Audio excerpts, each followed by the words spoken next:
This is not a battlefield, though it might look like one. It's a food distribution point in Gaza. Bullets are kicking up the sand as men wait to get food. It's one of 4 sites run by the so-called Gaza Humanitarian Foundation, a joint Israeli-US scheme they say replaces the UN and keeps food away from Hamas. This video is of the foundation's armed American security guards opening fire.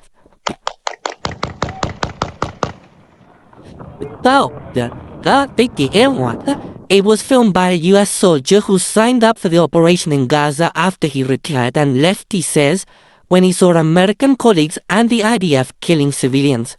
The soldier is Lieutenant Colonel Anthony Aguilar, Special Forces veteran of the US Army's Green Beret. He's in Washington. I spoke to him from a spot just near the Gaza border. I witnessed the Israeli Defense Forces shooting at the crowds of Palestinians. I witnessed the Israeli Defense Forces firing a main gun tank round from the Merkava tank into a crowd of people, destroying a car of civilians that were simply driving away from the site. I witnessed mortar rounds being fired at the crowds of people to keep them controlled. As a professional soldier with a very long career, what was your professional opinion of what was happening? My professional opinion of how the sites were established was what I would describe as amateur, inexperienced, untrained, no idea of how to conduct operations of this magnitude. That would be my most benign assessment. In my most frank assessment, I would say that they're criminal. In my entire career, have I never witnessed the level of brutality and use of indiscriminate and unnecessary force against a civilian population, an unarmed, starving population.